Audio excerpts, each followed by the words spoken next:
You can never solve a problem by talking about it, by looking at it.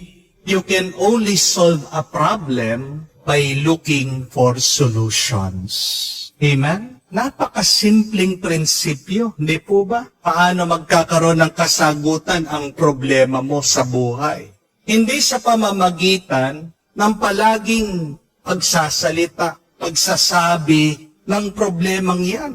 Hindi sa pamamagitan ng pagrereklamo. Hindi sa pamamagitan ng pagtingin lang ng iyong problema. Kung gusto mong magkaroon ng kasagutan ang iyong problema, huwag mong tignan ang iyong problema. Maghanap ka ng solusyon. Tignan mo anong magandang solusyon. Napakarami sa atin. Yan ang pagkakamali na paulit-ulit nating ginagawa. Di po ba? Halimbawa na lang, kung may naninira sa iyo, galit na galit ka dahil nakikita mo, pinaparinggan ka pa sa Facebook. Anong gagawin mo? Di ba? Pupunta ka sa kapitbahay mo, pupunta ka sa mga kaibigan mo, kwento mo siya, paulit-ulit. Sinasabi mo yung sama ng loob mo. Pero ang tanong, nagkakaroon ba ng kasagutan yung problema? Natatapos ba yung inyong away? Dahil palagi mong sinasabi, palagi mong binabanggit, pero hindi ka naman naghahanap ng solusyon kung paano matapos yung away na yan. Amen? Madalas po nangyayari din yan sa mga bata. Pag nag-aaral sila, nagrereklamo sila, ang hirap-hirap ng project ko, ang hirap-hirap ng subject. Imbis na maghanap ng solusyon kung paano gagawing mas madali ang pag-aaral, anong ginagawa? Una, sinisiraan yung teacher. Di po ba?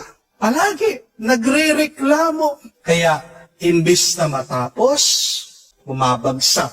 Lalong nagiging mas mahirap yung kanyang pag-aaral. Ganyan din po sa mga mag-asawa. May sakit ng loob sa kanyang asawa. Imbis na sabihin, kausapin, diretsyo yung kanyang asawa, imbis na sila'y mag-upuan, pag-usapan kung ano yung problema nila, maghanap ng solusyon paano gagawing mas maayos ang kanila pagsasama, binubuksan yung problema sa mga kaibigan. Kinakalat yung bulok ng asawa niya sa mga kapitbahay, sa mga katrabaho.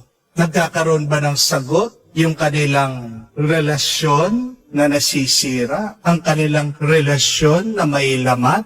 Hindi. Kasi palaging tinitignan, pinag-uusapan yung problema, pero hindi naghahanap ng solusyon. Napakaganda po ng ating ebanghelyo dahil binibigyan tayo ng isang halimbawa.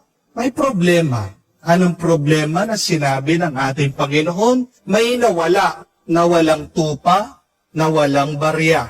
Pero nakita niyo po ano yung ugali nung may-ari na nawalan. Nung na-realize niya, nung naisip niya, nakita niya na nawalan siya, hindi siya nagreklamo. Hindi siya nagalit, hindi siya nagsabi-sabi, pero agad-agad, hinanap niya. Yan din pong hamon sa atin. Imbis na mag-umpisa tayo sa pagrereklamo, sa pagsasalita, bakit hindi natin umpisahan? Kumilos kamukha ng ating Panginoon. Maghanap ng solusyon. At ano po ang sikreto ng tagumpay para masagot, para magkaroon ng katapusan ang problema? Huwag kang titigil hanggat hindi mo mahanap.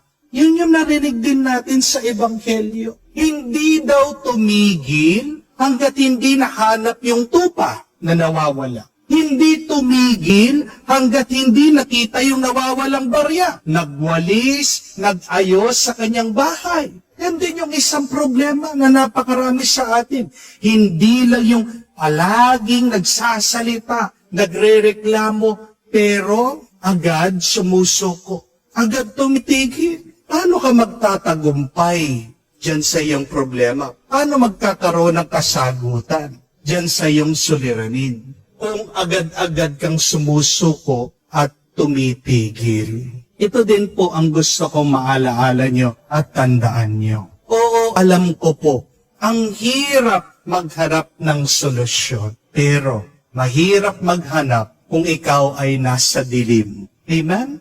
Mahirap maghanap pag ikaw ay nasa dilim. Ano pong ibig sabihin nun? Pag madilim ang iyong isip, mahirap mag-isip. At ano po ang kadiliman ng isip? Yan yung kasamaan. Kaya nga napakahalaga, pag tayo ay naghahanap ng solusyon sa buhay, kailangan nating magdasal at hingin ang gabay ng banal na Espiritu.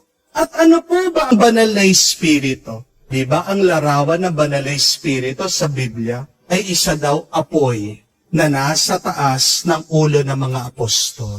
Apoy na nagliliwanag. Apoy na nagbibigay ng liwanag sa ating isip, sa ating buhay. Kaya nga, kung nagtataka ka, palagi ka naman naghahanap ng solusyon. Palagi ka nag-iisip ng solusyon. Pero hanggang ngayon, hindi ka mabigyan-bigyan ng sagot.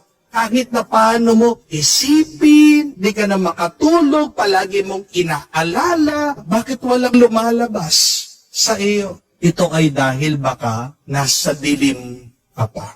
Ito ay baka nabubuhay ka sa kasalanan. Ito ay baka negatibo at madilim ang iyong kaisipan.